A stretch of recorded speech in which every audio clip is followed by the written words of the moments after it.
السلام عليكم ورحمة الله وبركاته، طلبة تالتة ثانوي وحبايبنا دفعة 2026، يا رب تكونوا بخير. طيب، جايين النهارده بإذن الله عشان نكمل مع بعض المحاضرة بتاعة الألكان. بعد المحاضرة الأخيرة كنا مظبطين معاك فيها حاجات كتير قوي وما سيبنالكش حاجة إلا لما اتكلمنا فيها وبدأنا نظبط لك الموضوع بشكل كويس بحيث إن أنت تبقى مرتاح وأنت تتفرج علينا أو حتى وأنت شغال حل تلاقي الدنيا معاك كويس.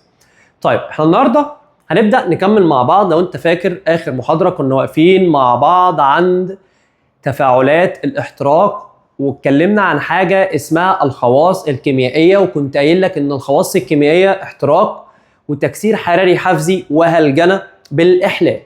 تعالى يا باشا نتكلم عن التكسير الحراري الحفزي. يبقى رقم 2 يا مستر، انت هتكلمني دلوقتي اهو عن رقم 2، عملية اسمها عملية التكسير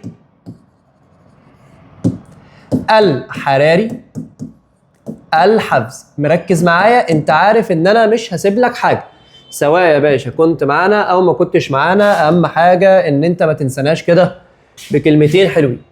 طيب، تكسير حراري الحفزي يا مستر هي عمليه بتتم على الالكانات، تاني اهو، بنسبه اكبر بتتم على الالكانات اللي بتكون طويله السلسلة الكربونية. يبقى حبيب قلبي، لما يكون عندي ألكان السلسلة الكربونية فيه طويلة كتيرة، عندي أكتر من ذرة كربون ماسكة مع بعض ومطولة لي السلسلة، والشكل بتاع السلسلة إيه؟ في كربون كتير ياما. طب أنا يا مستر محتاج إن أنا أعمل له عملية. العملية اللي أنا هبدأ أعملها على الألكان طويل السلسلة الكربونية هيبقى حبيب قلبي اسمها عملية التكسير. طب أنا لما يكون معايا سلسلة كربونية طويلة بالمنظر ده وأنا أجي أقوم أصصها، يبقى أنا كده عملت لها عملية تكسير. طب وأنا بكسر، قال لك لما تيجي تكسر هتطلع جزء ألكان وهتطلع جزء ألكين. وطالما أنت كان معاك ألكان طويل السلسلة، بعد عملية التكسير، كلامي عربي اهو، بعد عملية التكسير هيتكون معايا ألكان قصير في السلسلة وألكين قصير في السلسلة. أمر منطقي يا جماعة، وأنا لما يبقى معايا سلسلة طويلة وأكسرها أكيد الجزئين اللي طالعين منها هتبقى أقصر، وبالتالي لما يكون معايا سلسلة طويلة وتتكسر الجزء الأولاني هيبقى ألكان قصير في السلسلة من السلسلة الأم، وألكين قصير في السلسلة برضو أقل وأقصر من السلسلة الأم اللي كانت معايا اللي هي سلسلة الألكان الطويل.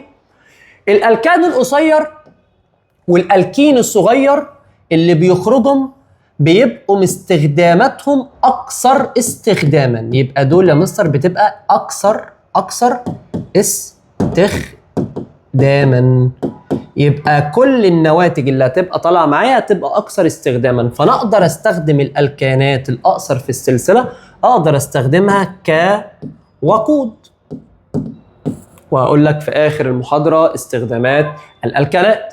والألكينات اللي هتخرج يا باشا هقدر أستخدمها في صناعة البوليمرات كبوليمرات. يبقى حبيب قلبي، أنا دلوقتي الألكينات هستخدمها في صناعة البوليمرات وهستخدم الألكانات كوقود، ودول أشهر استخدامين للألكان والألكين. تمام؟ قلت لي تمام. يبقى السلسلة الطويلة هتبقى أقل استخداما، السلاسل القصيرة الناتجة هتبقى أكثر استخداما. السلسلة الطويلة هتبقى من العيلة بتاعة الألكان، لما كسرها هتطلع ألكان وهتطلع ألكين. خد بالك يا برنس. طيب تعال نشوف المثال بتاع كتاب المدرسة. مثال كتاب المدرسة جاب لك C8H10، طبعا ده كده ألكان طويل السلسلة. طب لما يكون معايا C8H10 وابدأ أعمل له تحت الضغط والحرارة والعوامل الحفازة، أو تحت الضغط والحرارة والعوامل الحفازة، لما أجيب ألكان طويل السلسلة وأكسره يطلع معايا C4 ألكين ويطلع معايا C4 ألكان.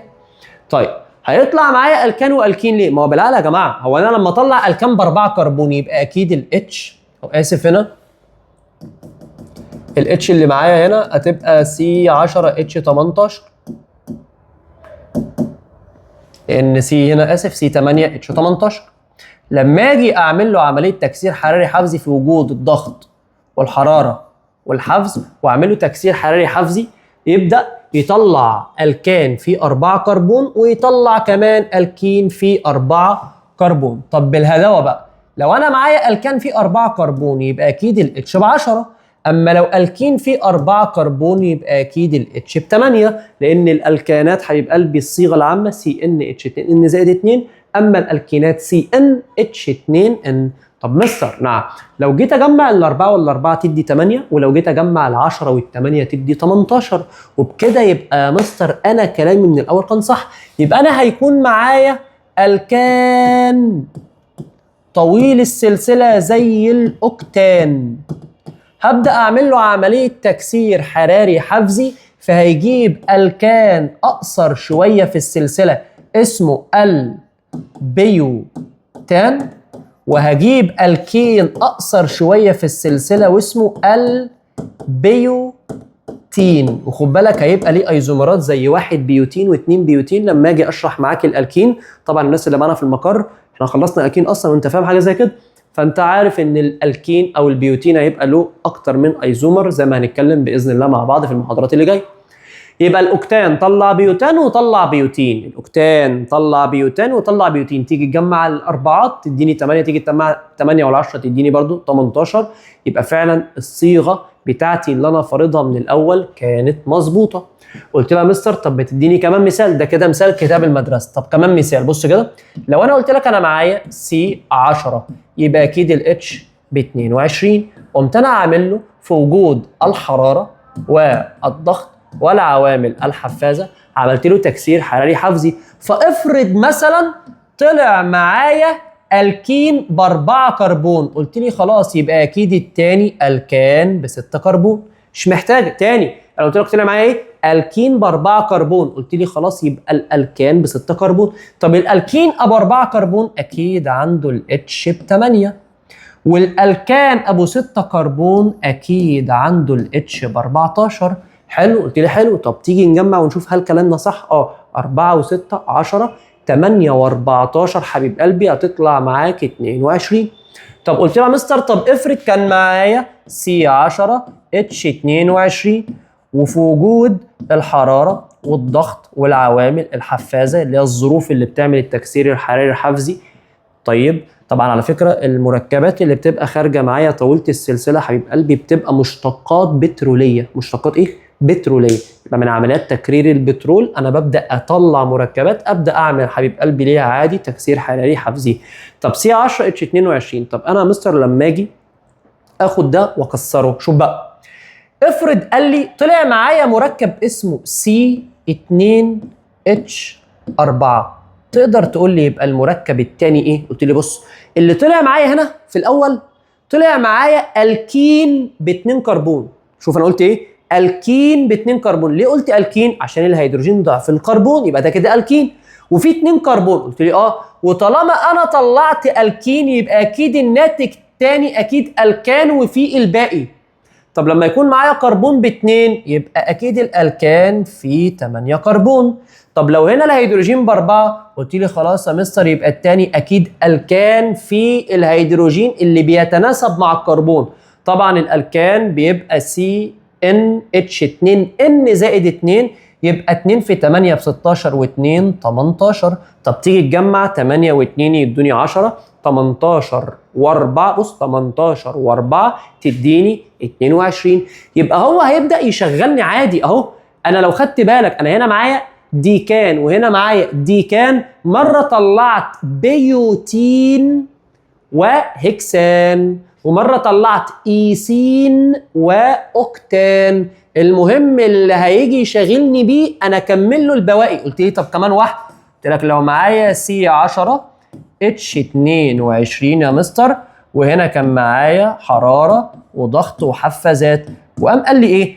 افرض مثلا كان مطلع C5H12، قلت له بس كده هو مطلع الكان ب5 كربون. عرفت منين انه الكان؟ عشان الهيدروجين النسبة والتناسب بينه مع الكربون مش الضعف، لا ده اكتر من الضعف بهيدروجينتين، وبكده يبقى ده الكان فيه 5 كربون. طب انا كان معايا 10 طلع منهم 5 يبقى اكيد البواقي 5، بس ال5 التانية هتيجي 5 الكين. يبقى C5H10. تيجي نجمع يبقى هنا 12 و10 22 و5 و5 يطلعوا لي 10. فعلا انا هنا كلامي صح. لو خدت بالك انا عندي اكتر من اوبشن واكتر من احتمال. يبقى انت ما تحكمش نفسك وتقفلي نفسك على حاجه معينه. لا يا حبيبي، انا ممكن يجيب لي المعادله ويديني مركب ويقول لي انت استنتج الباقي. فلو اداني المركب الكين اهو يبقى اكيد البواقي الكان. لو هو فيه 4 يبقى الباقي ب6. لو هو اداني البدايه الكين يبقى الباقي الكان. فلو الالكين ب2 يبقى الالكان ب8. لو هو اداني الكان في 5 يبقى الباقي الكين، وبرده الالكين في 5 عشان لما اجمع 5 و5 تديني 10. يبقى عند التكسير الحراري للالكانات طويله السلسله حبيب قلبي والمنتجات البتروليه طويله السلسله اللي جايه من عمليه تكرار او تكرير البترول، هنا حبيب قلبي بتعمل لها عمليه تكسير، فبنطلع الكان وبنطلع الكين. الالكان بيبقى قصير في السلسله والالكين قصير في السلسله، ودايما النواتج هتبقى اكثر استخداما من المواد اللي انا داخل بيها. حلو؟ قلت لي حلو. يبقى تعالى يا باشا نعرف التكسير الحراري الحفزي. هي عمليه تحويل المنتجات البترولية طويلة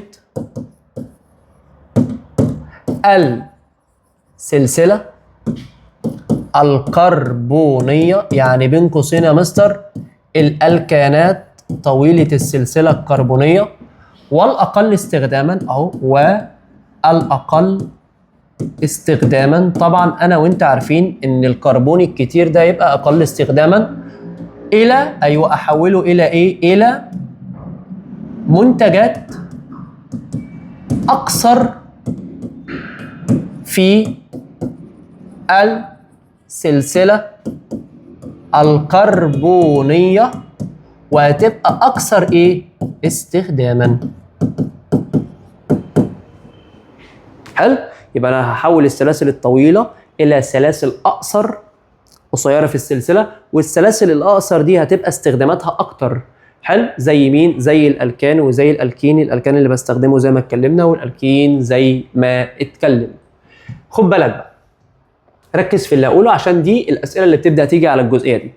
طبعا اللي فوق أنت فهمته، ودي الأسئلة برضو اللي بتيجي عليه، لكن الأسئلة اللي أنا هقولها حالا هي اللي بتتكرر بشكل أكبر. بص، أنا ممكن يكون معايا ألكان طويل السلسلة، أقوم مكسره يجيب ألكان ويجيب الكين. ركز معايا كويس جدا.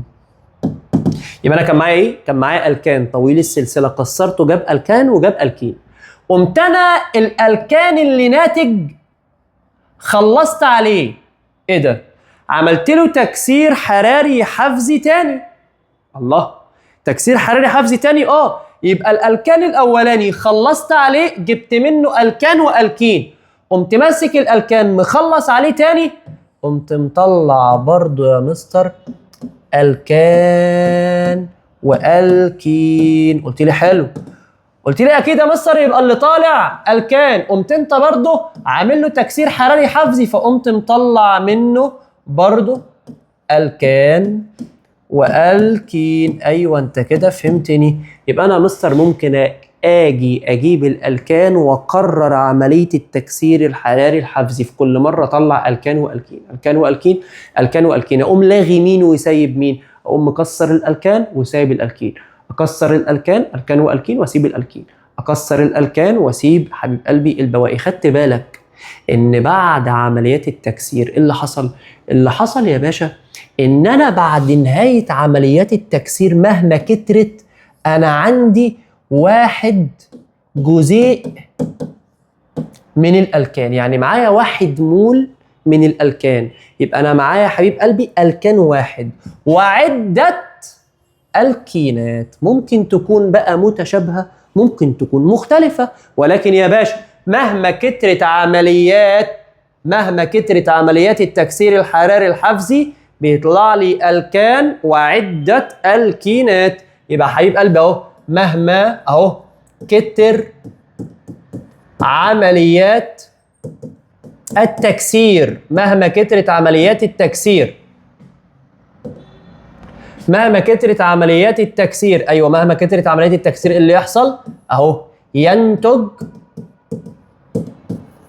الكان وعدة الكينات. ممكن حبيب قلبي يبقى الكينات من نفس النوع، وممكن تكون الكينات مختلفة في عدد ذرات الكربون. قلت لي حلو؟ قلت لي حلو.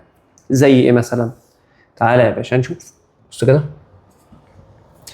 جيت قلت لك انا معايا C10 H22، قمت واخدهم تحت الضغط والحرارة والحفز. مش هو اسمه تكسير حراري حفزي؟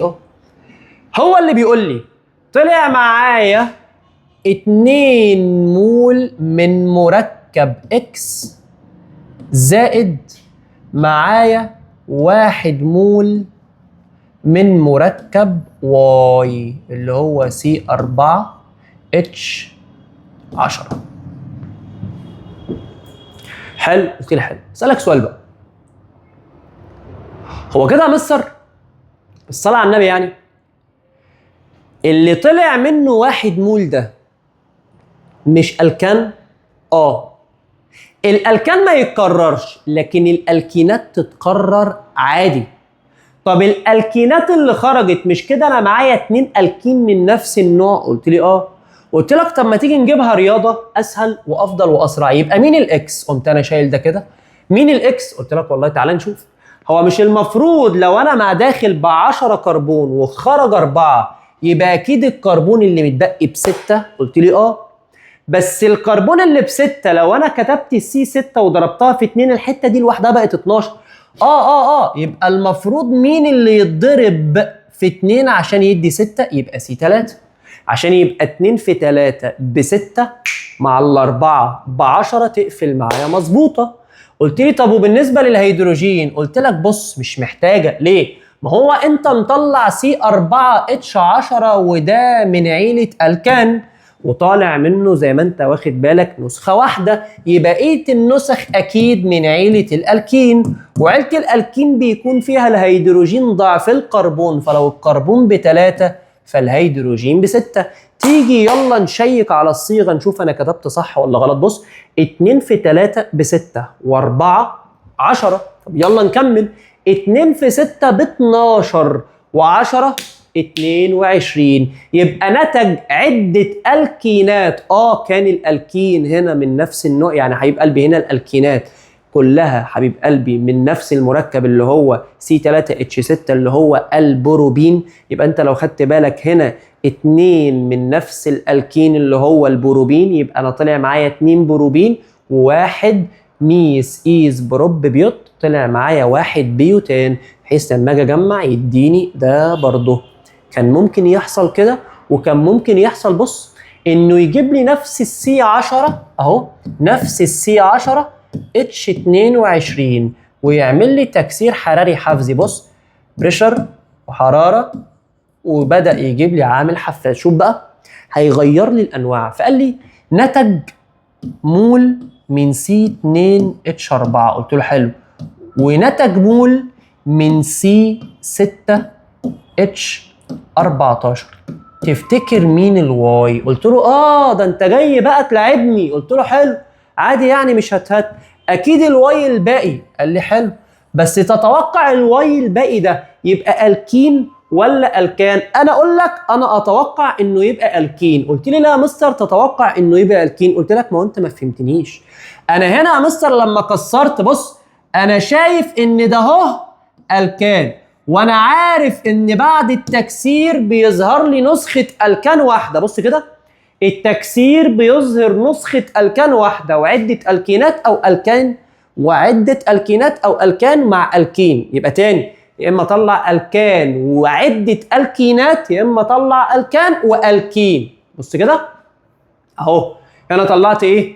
ادى الالكان بعد التكسير طلع الكان والكين. هنا برضو طلع ايه؟ بص طلع الكان والكين. هنا برضو طلع ايه؟ طلع الكان اللي انا مشاور عليه ده الكان والكين. يبقى كده كده مستر يا اما طلع الكان والكين يا اما طلع الكان وعدة الكينات. ممكن الالكان يطلع مع عدة الكينات من نفس نوع الالكين، وممكن الالكان يطلع مع عده الكينات بس مختلفين في عدد ذرات الكربون، يعني مش نفس اسم الالكين.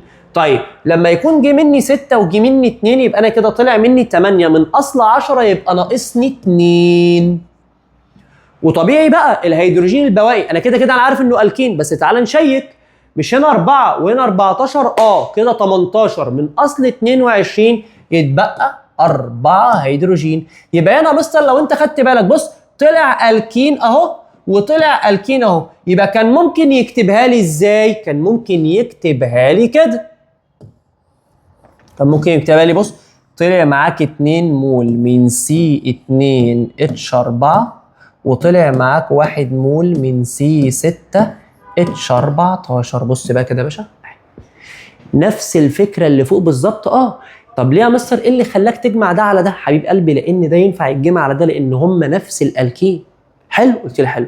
يبقى 2 في 2 ب4 و6 10، 2 في 4 ب8 و14 22.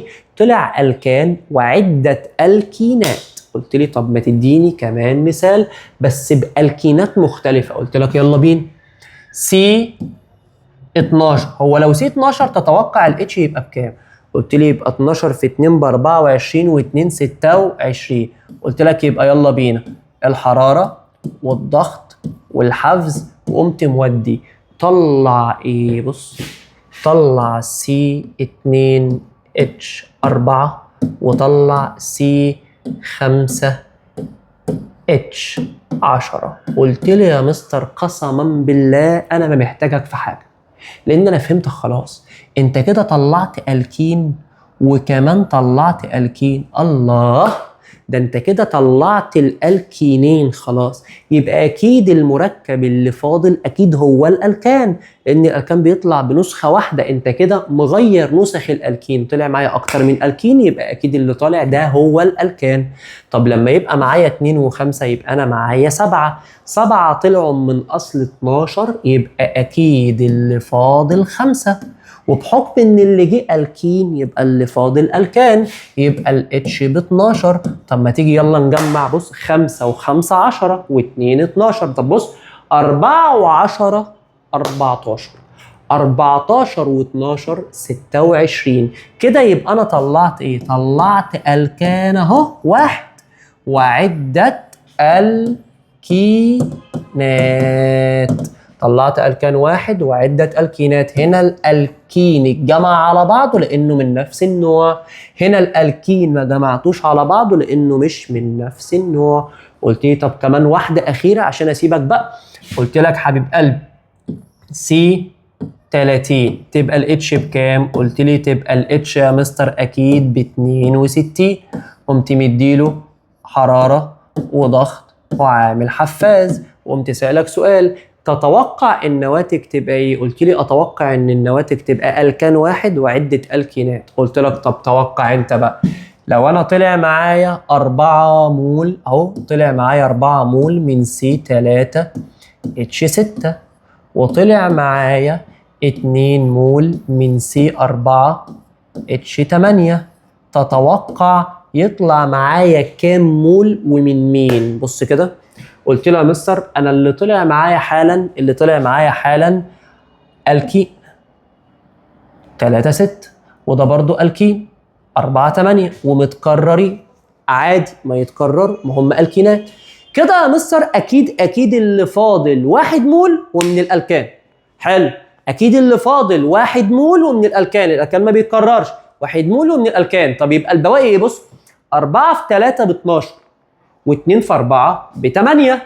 طب مستر نعم، هو انا لما يبقى معايا حبيب قلبي اهو 12 و8 يبقى انا معايا 20 ذره خرجوا، 20 خرجوا من اصل 30، يبقى اكيد اللي باقي 10. وكمان اللي باقي الكان فاكيد ال10 هيمسكهم في 22. تيجي نشيك 22 و16 و4 في 6 ب 24. يلا 4 في 6 يا باشا ب 24.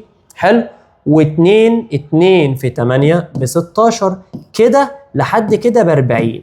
40 لما اجي اجمع عليها هناك ال 22 تطلع حبيب قلبي 2 و4 6 و2 و0 2 62. يبقى انا كان كلامي يا باشا قدامك صح. صليت على النبي، قلت لي عليه افضل الصلاه والسلام يا مستر الدنيا جميله والدنيا لذيذه وانت مبسط لنا الدنيا والدنيا مرسومه. ده جميع الاحتمالات؟ ده جميع الاحتمالات يا مستر. حلو؟ قلت لي حلو. طب هل يمكن ان تكون النواتج الآتية ناتجة من تكسير الكان؟ قلت لي ولا لا، على حسب اللي انت هتكتبه يا مستر. هل يمكن النواتج التالية يمكن ان تكون ناتج تكسير الكان؟ ألف، قمت قايل لك 2 سي 2 اتش 4 زائد 2 سي 2 اتش 6 زائد سي 3 اتش 6. قلت لها مستر ينفع. قلت لك لا يا حبيبي ما ينفعش. ليه يا مستر؟ ما انا معايا اهو الكين، ومعايا اهو الكين، ومعايا اهو الكان. قلت لك يا برنس بس الالكان اللي انت مطلع منه كارثه سودا، انت مطلع منه 2 مول. لا غلط، الالكان ما بيتكررش، الالكان بيطلع منه مول واحد. يبقى انا اعتراضي هنا على الاثنين. يبقى الف ده ينفع ولا ما ينفعش؟ اقول له لا الف ما تنفعش. طب يا مستر ينفع يكون نواتج الالكان بعد ما يتكسر بالمنظر ده 2 مول من سي 3 اتش 6 زائد 4 مول من سي 2 اتش 4 زائد 1 مول من سي 6 اتش 14. هل ينفع دي تكون نواتج تكسير حراري حفزي؟ اقول لك ينفع. ليه؟ بص انا طلعت هنا طلعت الكين 2 مول عادي، هنا برضو 2 4 طلعت الكين 4 مول عادي، بص وطلعت 1 مول 6 14 يعني الكان. فهنا برضو يا مستر النواتج دي ماشيه مسطره. بص 1 مول من الكان وعده مولات من عده الكينات، ممكن تكون متشابهه وممكن تكون مختلفه مش فارقه. طب تفتكر تعرف انت بقى تجيب لي مين اسم الالكان اللي يتكسر تكسير حراري حفزي يقوم مطلع لي الناتج ده؟ تقول لي بص 2 في 3 بكام؟ ب6، و4 في 2 ب 8، 6 و8 14 و6 سي 20 اتش 42. يبقى ده الالكان اللي لما هيتكسر يطلع لي دول. تيجي نشيك على الهيدروجين، بص كده 2 في 6 ب 12، و4 في 4 ب 16. شوف كده 2 في 6 اهو ب 12، و4 في 4 ب 16، 12 و16 28. 28 و14 انت بتقول 28 زائد 14، انت بتتكلم كده يا باشا في 42 اهو 42. حلو، قلت لي حلو. يبقى كده مستر فعلا كان كلامك صح ان ده سي 20 اتش 42 هو اللي لما يتكسر يطلع لي الهلمه الكتيره قوي اللي قدامي دي.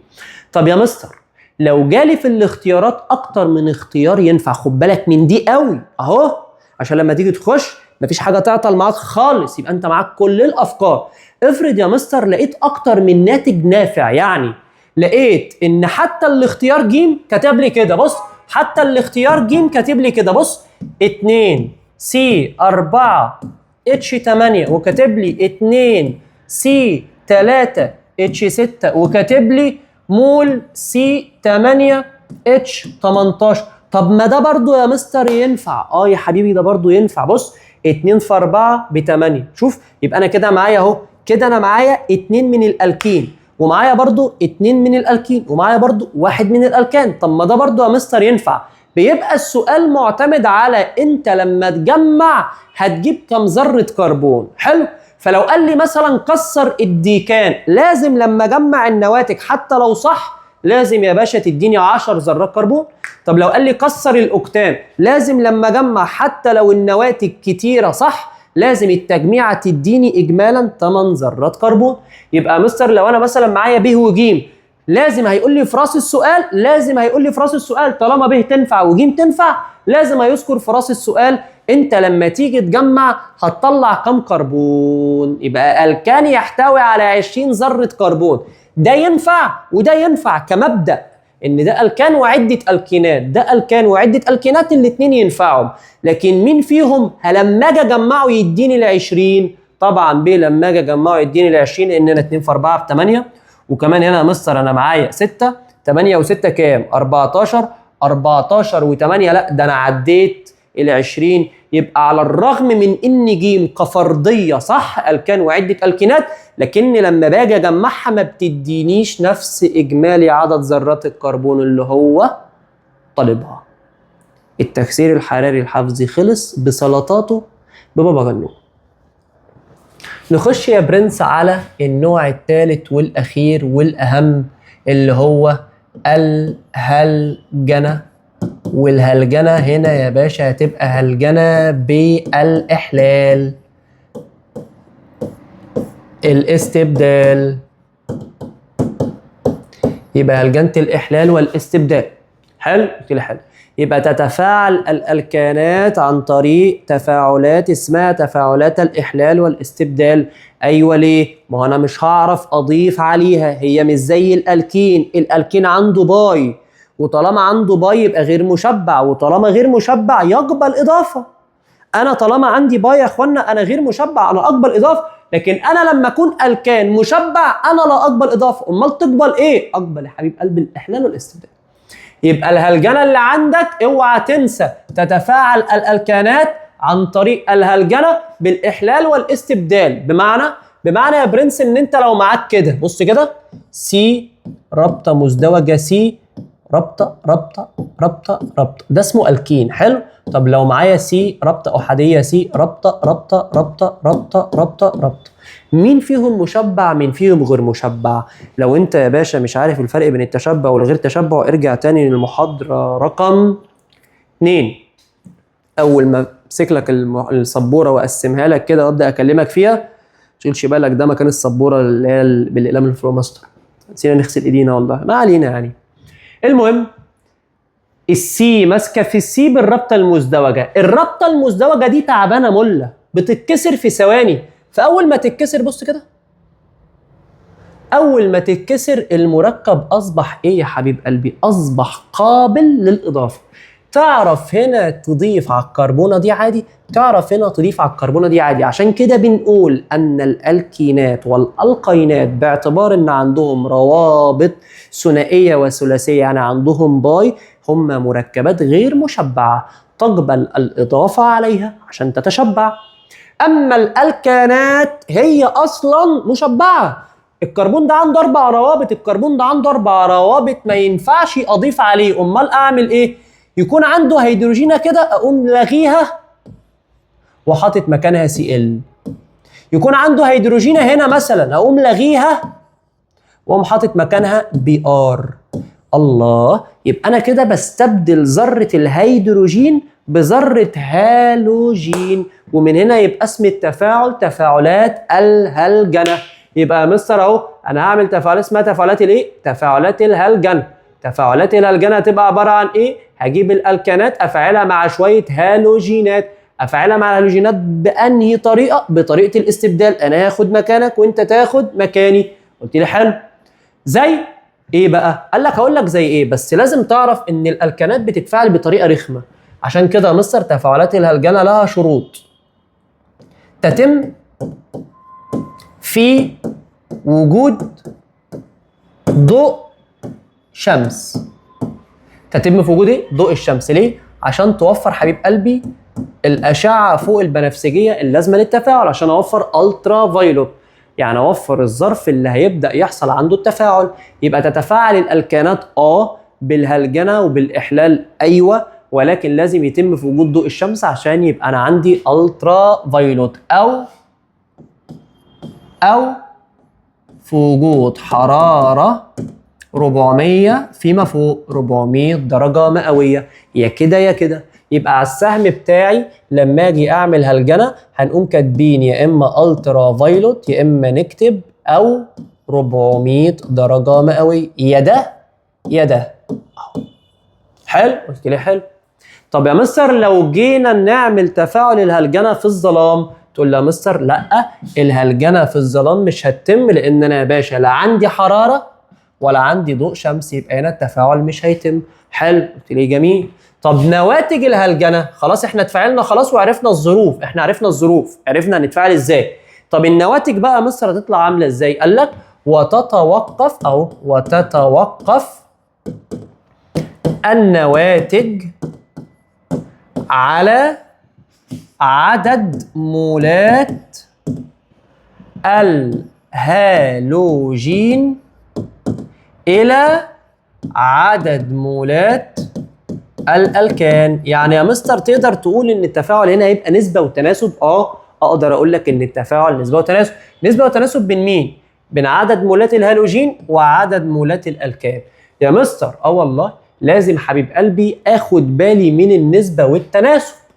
لازم آخد بالي من إيه؟ من النسبة والتناسب. فلو مثلا لو معاك وفرة من الهالوجين، يعني لو معاك وفرة من غاز الهالوجين مثلا، لو معايا منه وفرة زائد مول من الألكان، كده حبيب قلبي هتستبدل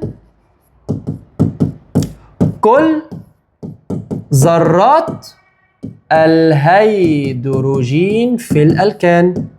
يبقى كل ذرة هالوجين بتخش تصطاد ذرة هيدروجين.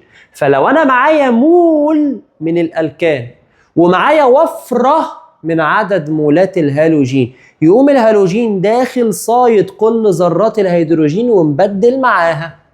طيب لو أنا معايا عدد مولات الهالوجين قليلة ومعايا عدد مولات الألكان كتيرة، أو معايا عدد مولات الهالوجين غير كافية، ما اقدرش ابدل كل ذرات الهيدروجين. يبقى تتوقف تفاعلات الاحلال والاستبدال على ايه؟ تتوقف على النسبة والتناسب الموجودة بين عدد مولات الهالوجين وعدد مولات الالكان. حلو؟ قلت لي حلو.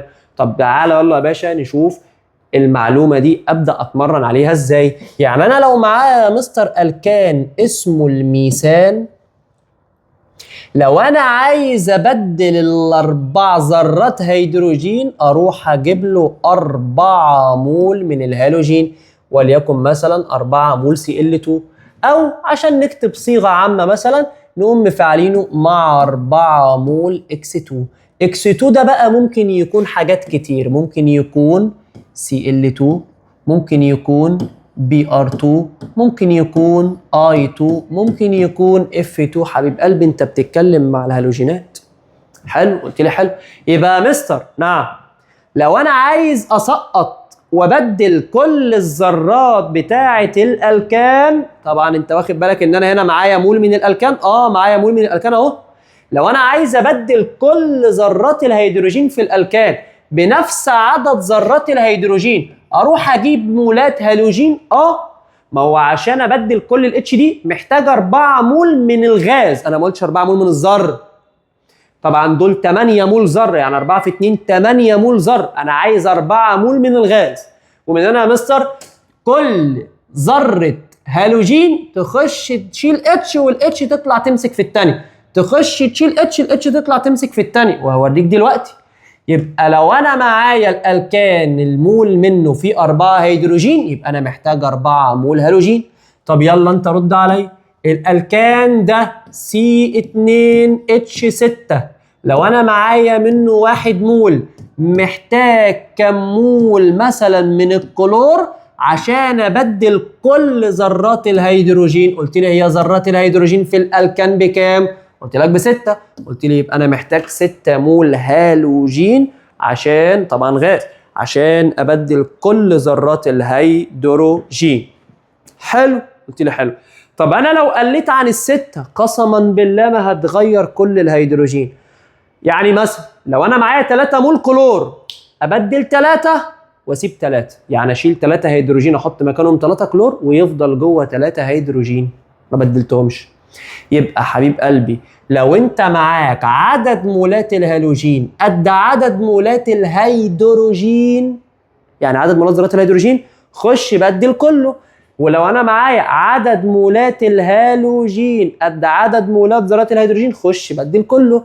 طب لو انا نقصت عن الارقام دي، هتبدل جزء وتشغل عادي، والجزء الباقي ما يشغلش وما يتبدلش، لان بالاجمالي كده الهالوجين هيبدا يستهلك لحد ما يستنزف، يبقى انا معيش الوفره اللي تخليني ابدل كل الهيدروجين.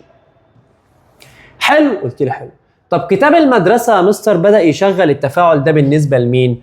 حق الله شغله لك بالنسبه للميثان. طبعا الميثان بيجي ب4 هيدروجين بالمنظر ده اهو. قمت انا داخل عامل عمليه استبدال، قمت مفعله زائد مول من غاز الكلور اهو. طبعا التفاعل هنا محتاج الترا فايلوت او 400 درجه مئويه. حلو، قلت لي حلو. ايه اللي يجرى في الدنيا؟ هيحصل تفاعل استبدال، السي ال يهجم ياخد مكان الاتش ويقوم الاتش واخد مكان السي ال. واخد بالك بقى؟ شوف، يبقى المول من الغاز استخدمت منه ذره واحده دخلت عشان تحل محل الهيدروجين، والهيدروجين قام طالع واخد مكانها عشان يمسك في السي ال اللي مستنياني بره. حلو، وبكده يبقى انا بدلت الاتش دي مع السي ال دي، فكده يبقى الناتج ايه بقى يا برنس؟ تقول لي السي.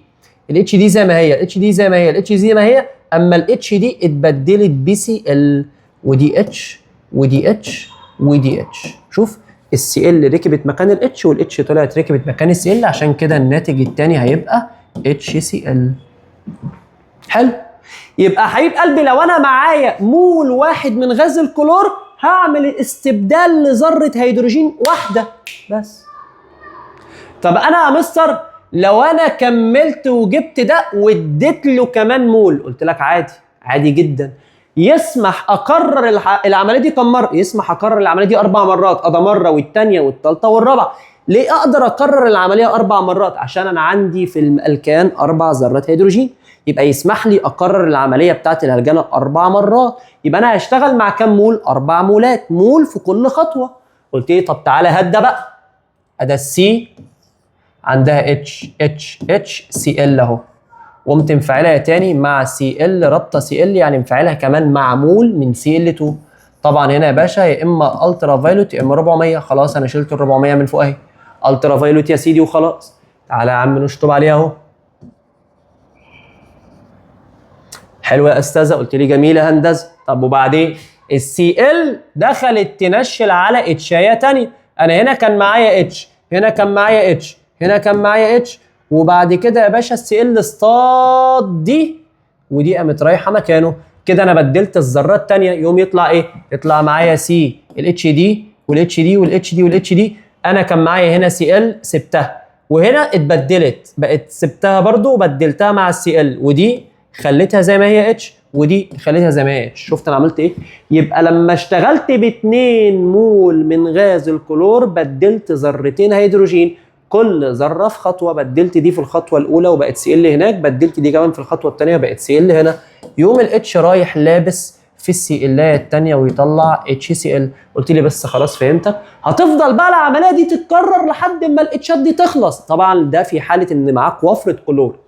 يلا يا باشا، تبقى انا هنا معايا ايه؟ معايا هنا السي. يبقى انا هنا يا مستر ابدا اخد ده بقى اكمل ده واشتغل بيه عادي خالص. يبقى هنا سي ال سي ال بالمنظر ده، سي ال سي ال، وهنا في اتش وهنا في اتش. قمت انا حاطط مكانه سي ال رابطه سي ال. حلو، وهنا معايا الترا فايلوت بالمنظر ده. طب وبعدين قمت انا رايح منشل السي ال خدت مكان السي ال دي، السي ال خدت مكان الاتش دي، والاتش خدت مكانها. يلا قلت لي يبقى الناتج عامل ازاي؟ ادي السي، الاتش دي هي اللي هتتارجت المره دي، قمت انا سايب الاتش اللي هنا والباقي كله يا مستر بقى سي ال سي ال سي ال، والاتش اللي خرجت مسكت في السي ال اللي مستنياني بره وكونت اتش سي ال. واخد بالك؟ ده كده يسمح يستبدل كم مره؟ مره كمان وخلاص ونقف. ليه؟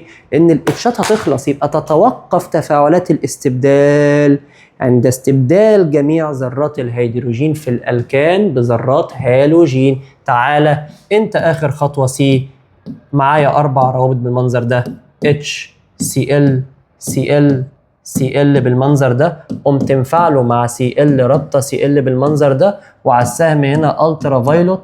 طبعا انا وانت عارفين ان دي المره دي هتصطاد دي، وبكده يبقى انا اطلع كربونه محاطه ب4 سي ال فقط. وطبعا الاتشايه اللي اتنطرت من جوه طلعت مسكت في السي ال الثانيه اللي بره. ويبقى انا كده عشان كان معايا في الاصل 4 ذرات هيدروجين فاستبدلت 4 مرات. بص كم مرة، بص أدا مرة، ده التانية، أدا التالتة، أدا الرابعة. يبقى المول الواحد من الميثان احتاج كم مول من غاز الهالوجين عشان يستبدل كل الهيدروجين وما يبقاش عندي ولا هيدروجينة؟ احتاجت 4 مول. يبقى المول الواحد من الألكان يحتاج 4 مول من الهالوجين كغاز، يعني يحتاج 4 مول غاز هالوجين، يعني يحتاج 8 مول ذرة. هنا عنده 6 ذرات هيدروجين، يحتاج 6 مول هالوجين، يعني 12 مول ذرة. صليت على النبي، قلت لي عليه أفضل الصلاة والسلام.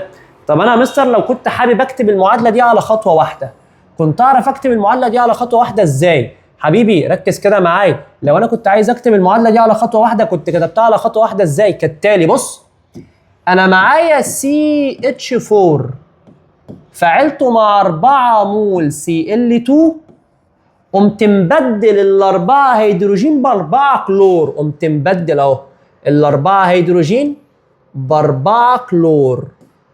وطبيعي الاربعه هيدروجين لما طلعوا مسكوا في الاربعه كلور التانيين اللي ما دخلوش، هيطلع لي 4 مول من HCl. واخد بالك؟ يبقى هم هنا كانوا 8، 4 دخلوا مكان الاتش و4 فضلوا بره. قامت الاربعه اتش اللي اتحدفت من جوه لبره، قامت الاربعه اتش خارجه ماسكه في الاربعه سي ال اللي كانوا متبقيين وعملوا لي 4 اتش سي ال. يبقى هم هنا كانوا 8 سي ال اهو، كانوا 8، 4 دخلوا و4 بره فضلوا، قام طالع لهم 4 اتش مع 4 اتش مع 4 سي ال، كونا 4 اتش سي ال. حلو الكلام؟ قلت لي حلو الكلام. ولا كل اللبخه دي ولا كل اللبخه دي. يبقى انا يا مستر كونت المعادله في خطوه واحده. طبعا لو انت كنت جمعت المعادلات، بص كده، ده ناتج، يقوم ده مطير ده وده يطير ده وده يطير ده، وفي الاخر خالص تلاقي نفسك جمعت الاربعه كلور وجمعت الاربعه اتش سي ال وداخل بميثان وطالع بسي سي ال 4. حلو؟ قلت لي حلو. عايز اكتب المعادلات اللي قدامي ده بشكل تاني، طبعا ممكن اكتبها بشكل جزيئي، يعني بدل ما كنت اكتب سي اتش اتش اتش سي ال كان ممكن اكتب سي اتش 3 سي ال. وكان ممكن دي اكتب سي اتش 2 سي ال 2. قلت لي حلو. وكان ممكن اكتب دي بالطريقه الثانيه، اقوم قايل له ان دي اسمها سي اتش سي ال 3، واقوم كاتب دي بالطريقه الثالثه اللي هي سي سي ال 4 اهي بالمنظر ده. يبقى كان ممكن يا مستر اعمله بنائي وكان ممكن اعمله جزيئي.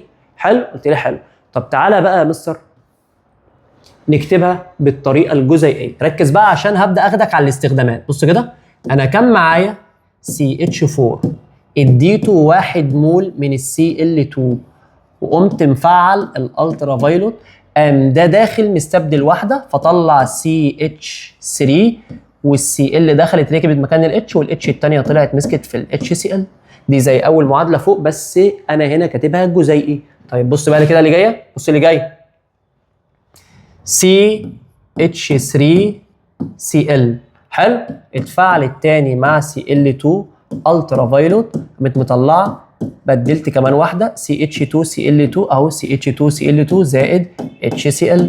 طب هنا يلا CH2 Cl2 قمت مفعله تاني مع Cl2 الترا فايلوت، قمت مطلع CH Cl3. كل مره بنقص H واحط Cl، واخد بالك؟ كل مره بنقص اتش وبحط سي ال.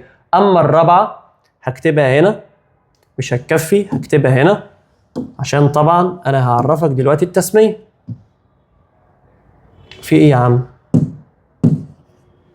طب خلاص يا سيدي، طالما انت رافض تمسح اهو، وهنا اتش سي ال. طب تعالى يلا، طلع معايا سي اتش سي ال 3 زائد سي ال 2.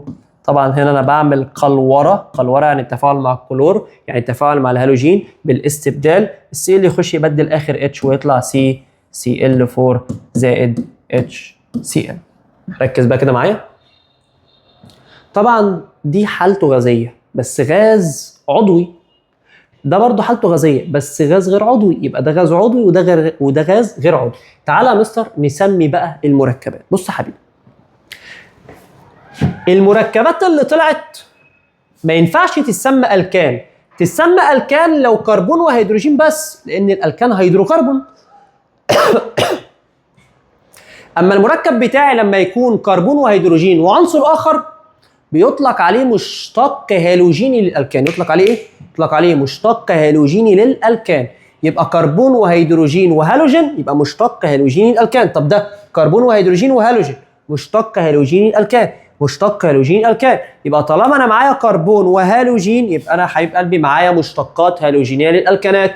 يبقى ما هو الناتج اللي هيبدا يتكون معايا اهو؟ الناتج اللي هيبدا يتكون معايا عند تفاعل الالكانات بالهلجنه.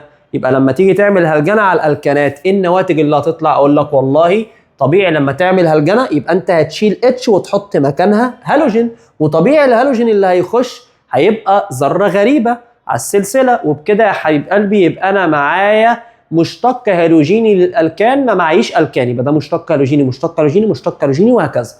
طيب اسمي ازاي مشتقات الهالوجينيه للالكانات؟ بص، في طريقه تسميه اسمها طريقه الايوباك وكلنا طبعا عارفينها، وفي طريقه تانية اسمها طريقه شائعه، ودي مش هتنفع مع كله ولكن هتنفع مع اللي عنده هالوجين واحد. يبقى حبيب قلبي انا عندي طريقه تسميه ايوباك وعندي طريقه تسميه شائعه. طب ازاي اسمي الايوباك يا راجل؟ دي الطريقه العاديه بتاعنا. اما الطريقه الشائعه لما يبقى عندك الالكان فيه ذره هالوجينه واحده، الطريقه الشائعه بنقول كلوريد، يعني بنقول هاليد القيل. بنقول ايه؟ بنقول هاليد القيل. يبقى الطريقه بتاعت الايوباك كلنا عارفين انها عاديه، اما الطريقه الجديده بنقول عليها هاليدات القيل. دي تسميه ايوباك ودي تسميه شائعه. طب انا عايز اسمي ده بالايوباك، بالايوباك عادي بقى، تقول لي كلوروميثان. كلوروميثان مش الكربونه ماسك عليها سي ال اهي، بص كده فوق بنائي اهو، ادي الكربونه اهي وهي الكربونه رقم واحد، فانت ممكن تقول واحد كلوروميثان، وباعتبار ان مفيش كربونه غيرها فبقول كلوروميثان. طب انا عايز اسمي ده، تقول لي بص واحد وواحد ثنائي كلوروميثان.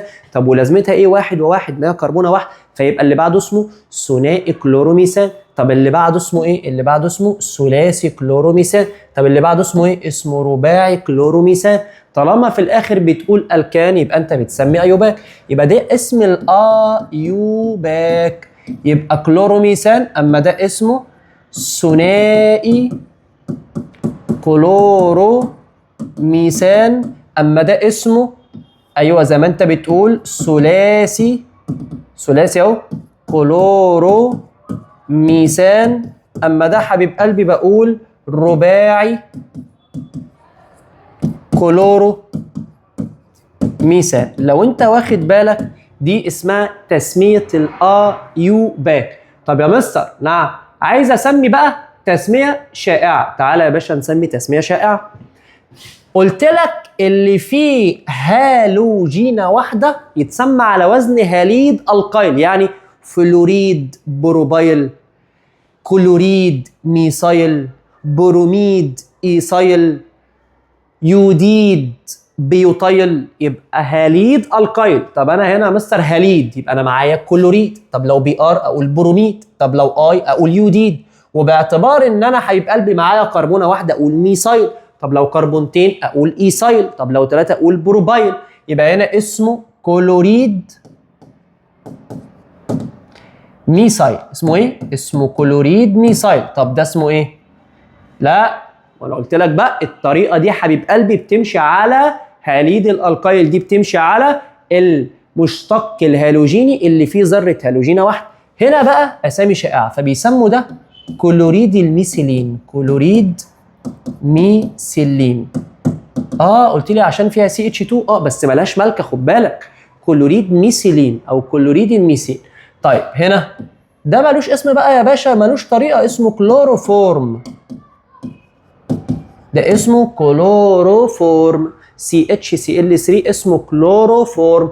CCl4 اقراها من اليمين للشمال زي ثاني اكسيد الكربون، يبقى رابع كلوريد الكربون. رابع كلوريد الكربون. قلت لي يا مستر تمام. يبقى لما نيجي نسمي بالطريقه الشائعه هقول هاليد الالقيل. طب يلا رد عليا، سمي ده CH3Br. قلت لي يا مستر يبقى بروميد الميثايل. حلو. طب لو جيت قلت لك C2H5I سمي، تقول لي يوديد الايثايل. طب انا لو جيت قلت لك C2H5Br تقول لي بروميد ايثايل. طب لو كان مكانها Cl كلوريد ايثايل، ومش عايز ازود عن كده لان فيها حاجات هتسمعها تاني يا باشا قدام. حلو. قلت لي حلو. يبقى CH3Cl له اسمين، كلوريد ميثايل وكلوروميثان. ده شائع ده ايوبان. طب CH2Cl2 كلوريد ميثيلين وثنائي كلوروميثان. CHCl3 كلوروفورم وثلاثي كلوروميثان. CCl4 رابع كلوريد الكربون ورباعي كلوروميثان، والنواتج مشتقات هالوجينيه للالكانات. حلو. قلت لي حلو. هخطف الحته بتاعه الاهميه الاقتصاديه للالكانات عشان لو ما تبقاش، لان انا المفروض عندي ميعاد كمان تلتايه بالظبط، المفروض عندي حصه، ولكن هشوف لو لحقنا ما لحقناش يبقى انا اقولها في مقدمه الحصه الجايه. المهم الاهميه الاقتصاديه للالكانات عايز اخطفها كده معاك ونتكلم فيها، وبعدين اكلمك في الجدول اللي يبقى مليان حفظ شويه. قبل ما اروح، لو انا معايا مول من C3H8، معايا مول من C3H8 يعني معايا مول من البروبان، استبدل كل ذرات الهيدروجين بكام مول من الهالوجين؟ قلت له يا مستر طالما عنده 8 اتش يبقى انا محتاج 8 Cl2 مثلا، او 8 Br2 مثلا، او 8 I2 مثلا، وبكده يا مستر يبقى انا بدلت كل الهيدروجين. قلت لك طب افرض مثلا جيت مع C3H8 ده قمت مديلك 3 مول بس كلور. قلت لي عادي، هشتغل على قد فلوسك يا راجل، عادي يعني. هبدل 3 اتش واحط مكانها 3 Cl. قلت لك ايوه يعني هتعمل ايه؟ قلت لي عادي يعني، هشيل من ال8 3 واحط 3 Cl فتبقى C3H5 Cl3. قلت لك طب افرض مثلا انا كان معايا 1 مول كلور. قلت لها مستر بص اعمل بقى مهما تعمل، انا بالنسبه لي هبقى الطريقه بتاعتي عاديه، هشوف انت معاك قد ايه وابدلها لك. يعني مثلا انا معايا C2H6 قمت انا مديلك 3 Cl2. قلت لي هشتغل على قد فلوسك، ادي الالترا فايلوت اهي، مش انت معاك 3 هبدل لك 3 يبقى C2. مش انت كان معاك 6 اتش هتبدل منهم 3 يبقى يتبقى 3 وال3 Cl اللي انت بدلته. طيب وباعتبار ان انت معاك اتش وCl يبقى انت هتكون 3 مول HCl. عادي خالص يعني، عادي خالص بس. ويبقى الاسم هنا ايه؟ ثلاثي كلورو ايثان اهو، ثلاثي كلورو ايثان، كده هيبقى اسمه ثلاثي كلورو ايثان. طب متقسمين ازاي متوزعين ازاي مش موضوعنا، ولكن هيبقى في 3 ذرات كلور. طب انا يا مستر لو انا مثلا معايا C8H18 وعايز ابدل وفاعل مع 10 مول Cl2. قلت لي عادي، يبقى انا يا مستر بنفس اللي قدامي هبدل. قلت لي يعني ايه بنفس اللي قدامك هتبدل؟ يعني هنا ال 18 هبدل منهم 10. طب يبقى C8 زي ما هي، ال 18 هيتبدل منهم 10 يعني يتبقى 8. طب وال10 الباقيين 10 من Cl يبقى Cl10. طب والبواقي مش انت 10 Cl دخلت و10 Cl فضلت بره وطلع لها 10 هيدروجين؟ يبقى 10 مول HCl. قلت لك طب انا لو معايا C3H8 وقمت مديلها 8 مول Br2. قلت لي كده انت راجل محترم، كده فلوسك مكفيه تبدل كل الهيدروجين، فتبقى ال3 هتفضل زي ما هي، ال8 هيدروجين هيروحهم وال8 Br هيخشهم، يبقى C3Br 8 ايوه، هتبدل كل الهيدروجين ونطلع 8 HBr. يبقى على حسب عدد مولاتك اهو، نسبه وتناسب اهو، نسبه بين عدد مولات ده وعدد مولات ده. يبقى على حسب عدد مولاتك خش تفاعل، مولاتك مكفيه بدل، مولاتك مش مكفيه اقعد. يلا يا باشا نخش على الأهمية الاقتصادية للألكانات والميثان. الأهمية الاقتصادية إيه بقى؟ قال لك تعالى يا باشا نتكلم. أيوه هنقول إيه برضه؟ قال لك بص يا سيدي، الألكانات، الميثان والألكانات بنقدر نستخدمهم كوقود. يبقى دي أهم استخدام للألكان. الميثان والألكان بنستخدمهم كوقود. زي الميثان بنستخدمه حبيب قلبي لأنه بيمثل النسبة الأكبر من الغاز الطبيعي، بنستخدمه في المنازل احتراق غاز طبيعي. البروبان والبيوتان خليط غاز البوتاجاز. عندك بقى الألكانات اللي أكتر من كده بنستخدمها كوقود. وبكده يا باشا نقدر نستخدم الميثان والألكانات كوقود. حلو؟ قلت لي حلو. شوف بقى، والميثان نفسه يعتبر مصدر لحاجتين مهمين. الميثان أقدر أجيب منه غاز مائي وده له أهمية اقتصادية، واعرف اجيب منه اسود الكربون، او اقدر اجيب منه حاجه اسمها الكربون المجزأ. يبقى انا يا اما اجيب اسود الكربون يا اما اجيب كربون مجزأ، الاثنين ليهم نفس، يعبروا عن نفس العنصر، يعني بيعبروا عن نفس الماده. طيب يبقى الميثان اهميته الاقتصاديه الثانيه بعيدا عن انه بيستخدم كوقود والالكانات بتستخدم كوقود. طبعا انت عارف الامثله، جازولين وكيروسين وعندي ميثان وايثان وبروبان وبيوتان وشمع برافين، كل دول كان ليهم استخدامات معانا، كان ليهم استخدامات. زي مثلا شمع البرافين والشحم، بعرف اعمل بالشحم ده طلاء للمعادن. ليه؟ عشان احميها من الصدى. وفي نفس الوقت انت عندك الجازولين والكيروسين ليهم استخدامات بالعبيط. عندك الميثان والايثان والبروبان والبيوتان بعرف استخدمهم كوقود، وقود بقى منزلي واسطوانات الغاز بتاع البوتاجاز والجو ده كله، دي اسمها اهميه اقتصاديه، استخدامات. الميثان بقى بعيدا عن كل اللي انا قلته ده بيبقى مصدر لمواد تانية مهمه جدا في الاهميه الاقتصاديه. يعني الميثان اعرف اجيب منه غاز مائي، فلما اجيب منه غاز مائي، الغاز المائي ده بقى يستخدم كوقود بعد اسالته. يعني بعرف استخدمه كوقود سائل، وبعرف استخدمه كعامل مختزل في فرن ميدريكس. صباح العسل، فرن ميدريكس. ومن هنا يا باشا انا اعرف اجيب من الميثان غاز مائي اللي له اهميات اقتصاديه برضو تانية، فاستخدمه كوقود سائل بعد اسالته. طريقه طبعا فيشر تروبش، طبعا انت عارف ان فيشر تروبش هي عمليه تحويل الغاز المائي الى وقود سائل عشان استخدمه كوقود. حلو؟ قلت لي حلو. يبقى الغاز المائي لما بسيله بحوله من صورة غازية إلى صورة سائلة بالضغط والتبريد، أبدأ حبيب قلبي أستخدمه كوقود. والغاز المائي أعرف أستخدمه كعامل مختزل في فرن ميدريكس. أسود الكربون برضو له أهميات بالعبيط، بعرف أستخدمه في صناعة الأحبار والورنيش.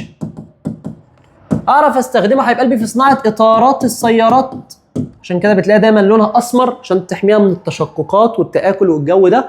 وفي نفس الوقت يا باشا بعرف استخدمه في صناعة المطاط. حلو؟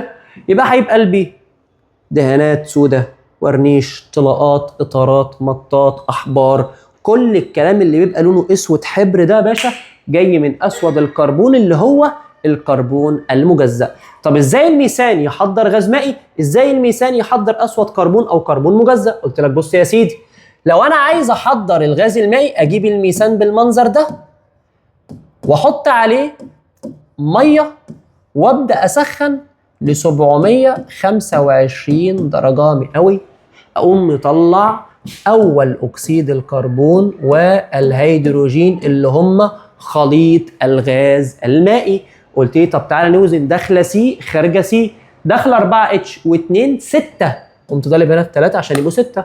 داخله ب1 او خارجه ب1 او. الدنيا جميله، الدنيا جميله. يبقى انا هنا حضرت مين؟ حضرت خليط الغاز المائي. طبعا خليط الغاز المائي يستخدم كوقود سائل ويستخدم كعامل مختزل جوه فرن ميدريكس. انك فاكر كنا بنروح نجيب Fe2O3 اللي هو الهيماتايت ونحط عليه اول اكسيد الكربون ونحط عليه الهيدروجين عشان ده يكنسل الاكسجين وده يكنسل الاكسجين ونطلع حديد وثاني اكسيد كربون وميه. لو انت فاكر اهو، يبقى ده كان عامل مختزل بيخش يخلص على الاكسجين. هما الاثنين بيخشوا يشفطوا الاكسجين، فلما هما يخشوا يشفطوا الاكسجين بيسيبوا لي الحديد زي ما هو، عشان كده بقدر استخدمهم كعامل مختزل. جه منين؟ جه من تحضير عن طريق انك تجيب الميثان مع الميه عند 725. دي طريقه الكيمياء العضويه. لانك لو فاكر كان في طريقه تانية لتحضير الغاز المائي في الانتقاليه. في الجدول بتاع المقارنه بتاع فرن ميدريكس. ايوه، يبقى دي الطريقه بتاعت العضويه اهي. وكان عندي طريقه تانية في الانتقاليه، كنت بجيب الميثان افعله مع ثاني اكسيد الكربون والميه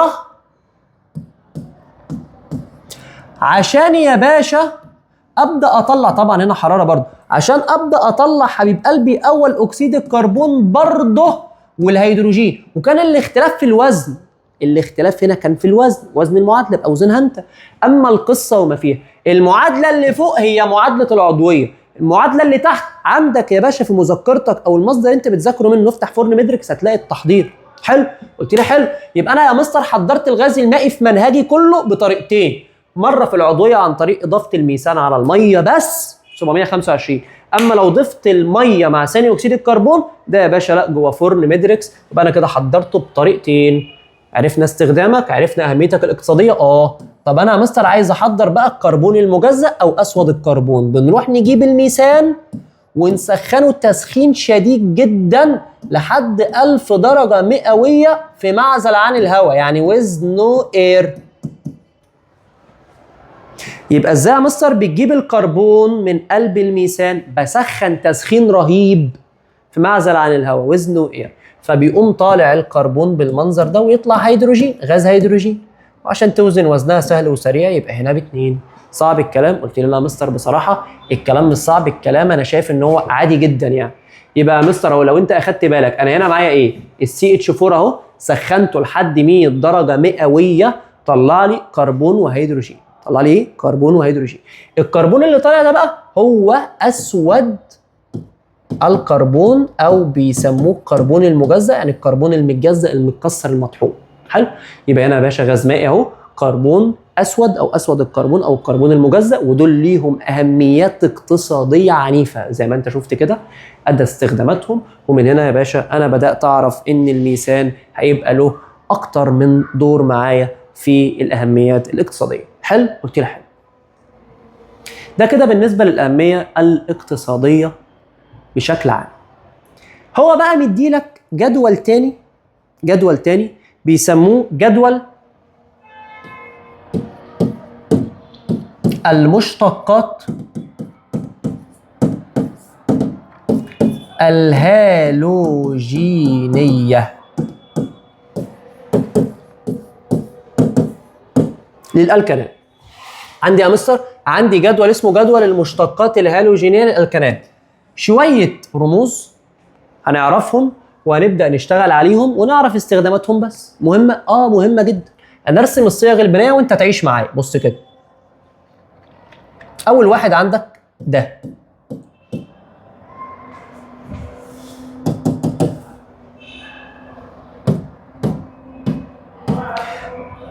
HCl Cl Cl. قلت له انا لسه شايفك رسم. يا حبيبي انا عارف ان انت لسه شايفني رسم. طيب خد التاني، سي ماسكه في سي 3 Cl. اعرف الشكل برسمه ازاي عشان تبقى دنيتك مظبوطه، وثلاث اتشات. ايه تاني؟ قال لك خد ده كمان، سي ماسك في سي اف 3 اف، واحده بي ار، واحده سي ال، واحده اتش. خد دول، سي حواليهم 4 اف وسي حواليها 2 اف و2 سي ال. يبقى انت لو خدت بالك انا رسمت لك 5 مركبات بنائيا، رسمت لك ايه؟ 5 مركبات بنائيا. طب انا عايز اسمي، بص يا برنس، عايز اسمي، والله في تسميه ايوباك وده كله ليه تسميه ايوباك، وفي بعض المركبات اللي قدامك ليها تسميه شائعه. يبقى انا اعرف اسم الايوباك واعرف اسم التسميه الشائعه واعرف الصيغه الجزيئيه. امال اللي هناك دي ايه يا مستر؟ اللي هناك دي اسمها الصيغه البنائيه. وبعد كده يا مستر اعرف في الاخر استخداماته. يبقى مستر الجدول اللي قدامي كل اللي مطلوب مني بس ان انا املاه. طب يلا، انت عندك كم كربونه؟ واحده. لو انا عايز اسميك بالايوباك اقول 1 و1 و1 ثلاثي كلوروميثان. طب ولازمتها ايه 1 و1 و1؟ طب ما تقول على طول ثلاثي كلورو ميثان. الا ده يقبل الاستبدال كم مره؟ ايوه بقى، شغل دماغك كده معايا. ده يقبل الاستبدال مره واحده لان عنده اتشايه واحده، يبقى انا اعرف افعله معمول واحد من ال CL2. طيب ده كده اسم الايوباك. طب ما انا لسه قايل لك من شويه ان CHCl3 اللي هي الصيغه الجزيئيه بتاعته اهو CHCl3، ما انا قلت لك ان اسمه كلوروفورم، ده الاسم الثاني بتاعه اللي هو الاسم الشائع.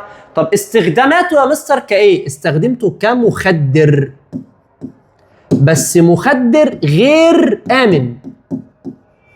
بنج، بنج، عدم تقدير الجرعه المناسبه منه. يعني انت لو زودت الجرعه بتاعته ما قدرتهاش بالظبط يموت، يبقى عدم تقدير الكميه المناسبه منه تؤدي الى الوفاه. عشان كده وقفنا استخداماته. شفت انا قلت لك كل المعلومات بتاعته اهو. حلو، قلت لي حلو. طب يا مستر لما ده بيموت امال مين بديله؟ بديله ده اهو، بديله ده اهو. ايوه، يبقى اسمه ايه؟ طب ما تسميه انت اهو يا باشا، سميه. عندي 3 افرع على اليمين، عندي 3 افرع على الشمال. الله عليك، 3 افرع على اليمين، 3 افرع على الشمال. بالشفا لبست ليه؟ لان الاتش ليس بتفرع. اسمها عندي 3 فروع شمال وعندي فرعين يمين، وبكده يبقى الجهه دي هي الاكتر. يبقى ده رقم 1 وده رقم 2. يلا نسمي ايوباك، يلا نسمي ايوباك. طبعا البروم يتكتب الاول ثم الكلور ثم الفلور، فيبقى اسمه 2 برومو، وبعدين 2 كلورو، وبعدين 1 و1 و1 ثلاثي فلورو ايثان. قلت لي يا خبر ابيض كل ده اسم؟ ايوه يا عم، ايه المشكله؟ اهو سهل والله. 3 فروع، فرعين، انت اكتر تفرع رقمت من عندك، يبقى 2 برومو 2 كلورو 1 و1 و1 ثلاثي فلورو ايثان. عسل، ماشي. ده كده اسم مين يا مستر؟ ده كده حبيب قلبي ده اسم الايوباك. طب الاسم الشائع بيسموه هالوسان. عشان كده يا حبيب قلبي ده هو استخدامه مخدر آمن. عشان كده يا باشا لما بتبقى خارج من العمليات واخد بنج وبص ايه طلعان عينك، عمال يقول لك ده عمال ايه؟ عمال بيهلوس، جايه من كلمه هلوس، هالوسان.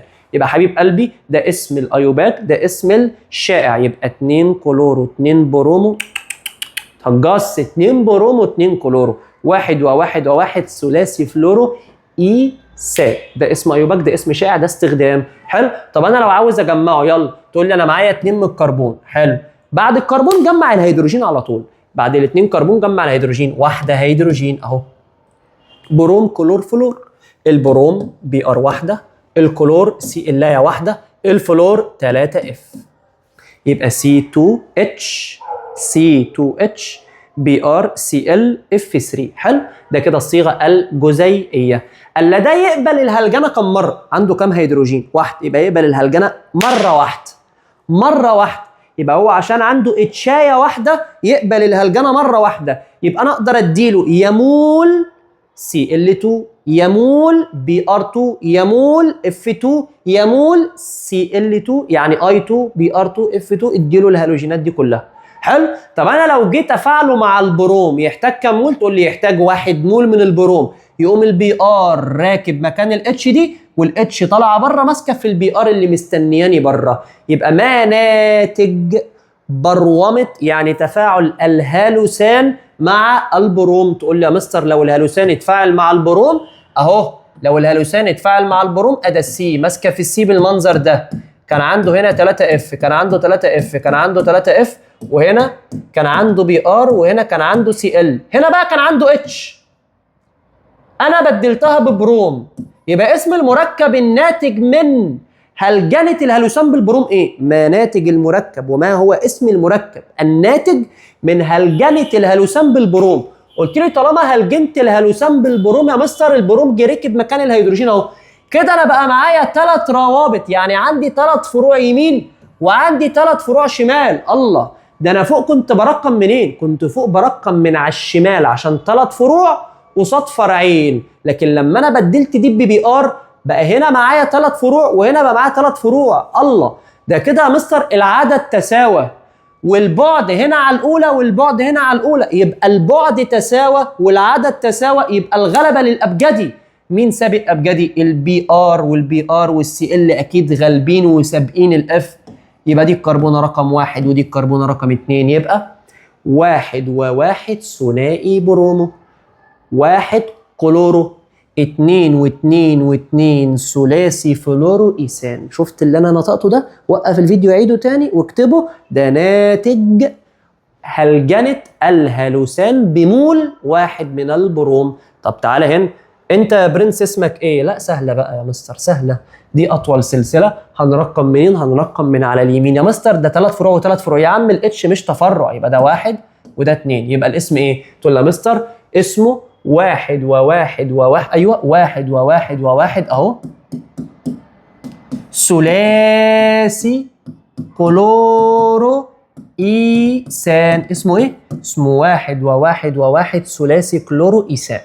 طب الاسم الشائع ما ذكرلوش اسم شائع. طب صيغته الجزيئيه سي عندي متكرره مرتين، الاتش متكرره 3 مرات، السي ال متكرره 3 مرات، ولا ده جه من مين؟ تقول لي بص ده جه من الايثان بعد ما رقعته 3 مول سي ال 2. يبقى انا كان معايا سي 2 اتش 6 زائد 3 سي ال 2، قام مطلع لي اللي قدامي ده. طب ده جه منين؟ جه من تفاعل مول من الميثان مع 3 مول من الكلور. طب ده جه منين؟ كان معايا مول من الايثان فعلته مع مول من البروم ومول من الكلور و3 مول من الفلور. شوف بشكل اهو. طب مستر ده جه منين؟ ده جه من تفاعل الميثان مع 4 مول من الفلور. ده جه منين؟ من تفاعل مول من الميثان مع 2 مول كلور و2 مول فلور. عسل؟ قلت لي عسل. طب ده بستخدمه في ايه؟ قال لك ده مركب التنظيف الجاف، عمليات الدراي كلين، المغسله يا ابني اللي بتغسل لك التنظيف الجاف اهو، اللي بتغسل بطريقه التنظيف الجاف بنستخدم 1 و1 و1 ثلاثي كلورو ايثان. طب سمي ده يلا. تقول لي 1 و1 و1 يا عم ليه؟ رباعي على طول، رباعي فلورو ميثان. رباعي ايه؟ رباعي فلورو ميثان. طب ده تقول لي 1 و1 ثنائي كلورو، 1 و1. طب وليه؟ هكتب الكلور قبل الفلور يبقى ثنائي كلورو، ثنائي كلورو، ثنائي فلورو كربونه واحده ميثان. يبقى ده اسمه ايه؟ ثنائي كلورو، ثنائي فلورو ميثان. اما اللي فوق اسمه رباعي فلورو ميثان. هما الاثنين فريونات، لكن الفريون الاكثر شهره والاكثر شيوعا اهو، ده الاكثر شهره. يبقى لما يجي يسالك الفريون الاكثر شهره والفريون اللي هيبقى بستخدمه بشكل كتير واللي منتشر بشكل اكبر هو الفريون اللي عنده كلور وعنده فلور. وهتشوف يعني انت لما تيجي تحل هتشوف الكلام اللي انا بقوله. حلو؟ قلت لي حلو. يبقى ده اكثر شهره من ده والاثنين من الفريونات. يبقى ما هي الفريونات؟ تقول لها مثلا الفريونات والله هي مركبات فيها كلور وفلور وكربون. حلو؟ قلت لي حلو. او كربون وفلور. حلو؟ قلت لي حلو. لكن الاكثر شهره اللي فيه كلور مع الفلور مع الكربون. اساميهم الشائعه حبيب قلبي ما انا قلت لك ان هم اسمهم الفريونات. طب انت لما تيجي تجمع ده جزيء ايه؟ تقول لي يبقى سي F4 يبقى حبيب قلبي رباعي فلوروميثان او رابع فلوريد الكربون لو انت حابب تكتب اسمه هنا كشائع.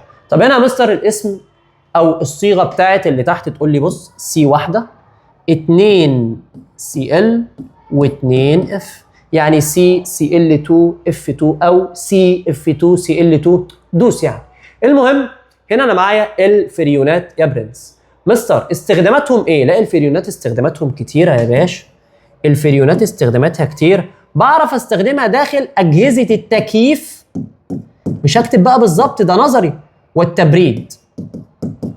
يبقى داخل اجهزه التكييف والتبريد. بعرف استخدمها فين؟ في تنظيف الاجهزه الالكترونيه. تنظيف الايه؟ الاجهزه الالكترونيه. انت اكتب بقى ورايا وكده كده انت المصدر انت بتذاكر منه اكيد مكتوب فيه المعلومات دي. الاستخدام الثالث بعرف استخدمه كماده دافعه للسوائل في الاسبريهات بقى، واديله ماده دافعه للسوائل. دي استخدامات الفريونات. طب ايه مميزات الفريونات وايه عيوب الفريونات؟ قال لك مميزات، شويه نظري بقى. مميزات الفريونات، عيوب الفريونات. مميزات الفريونات غير سامه، رخيصه،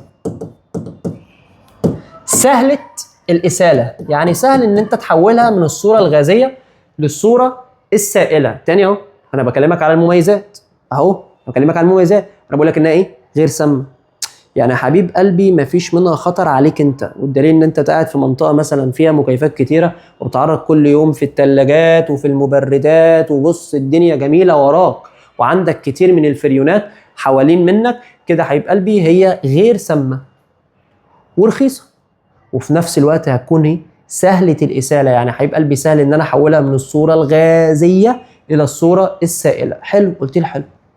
ولا تسبب تآكل، يعني لا تسبب صدأ، لا تسبب تآكل أو تسبب صدأ. أما العيب الوحيد حاجة بسيطة، يعني خرمة الأوزون اللي بيحمي الكوكب بتاعنا من أشعة الشمس اللي إيه؟ الضار، حاجة بسيطة يعني. فهنا العيوب تسبب ثقب الأوزون، تخرم الأوزون. بتسبب تآكل طبقة الأوزون، يبقى بتسبب حدوث ثقب في الأوزون، تآكل طبقة الأوزون. يبقى ما بتاكلش المعادن بس بتاكل الاوزون، يعني حاجه جميله. يعني انت حاجه، بص انت حاجه اراك. ومن هنا يا باشا تم تحريم استخدام الفريونات دوليا من سنه 2020. حتى الدليل انت قاعد بتتفرج عليه اهو وانت في بيتكم ما عادش حد بيستخدم الفريون كده، انت فاهم. ومن هنا يا باشا تم تحريم الفريونات. يبقى لما اجي اقول لك استخدامات الفريونات ايه غير مميزات الفريونات ايه غير عيوب الفريونات ايه، المميزات غير سامه رخيصه سهله الاساله تسبب تآكل. اما الاستخدامات اجهزه التكييف والتبريد والتنظيف او اسف التنظيف بتاع الاجهزه الالكترونيه وكماده دافعه للسوائل. اما العيوب بتسبب تآكل طبقه الاوزون، عشان كده تم تحريم استخدامها دوليا من سنه 2020. كده يا برنس انا ختمت معاك الالكانات. طبعا عندي مشوار مهم جدا، والله كنت حابب مثلا ان انا اضيف شويه تريكات كده، ولكن طبعا زمن الفيديو زمانه عندك بقى ساعه مثلا حاجه و20 دقيقه، الرينج اللي احنا متعودين عليه في فيديوهاتنا. فباذن الله اي ملاحظات تانية انا هبدا اكون حابب ان انا هعرضها معاك باذن الله في المحاضرات اللي جايه. اتمنى ان احنا نكون بنساعدك بالشكل المناسب، اتمنى ان احنا نكون مش مقصرين معاك، اتمنى ان انت تكون مواظب معانا على البلاي ليست بتاعت العضويه، تمسكها فيديو تبدا تظبط الدنيا. اتمنى ان انا اكون عارض لك الموضوع بشكل كويس. اتمنى ان انت تقول لنا دعوه حلوه او كلمه حلوه في الكومنتات، او يا عم تخش تبعت لنا حتى رساله تشجعنا فيها ان احنا نكمل معاك باذن الله السلسله دي للاخر. وباذن الله استنى مني الاسبوع ده اول فيديو حل من كتاب الامتحان، غير الحل اللي احنا حلنا مع بعض في كتاب مندليف لو انت كنت معانا في المقر طبعا. وباذن الله اشوفك في فيديو جديد واشوفك على خير. سلام عليكم.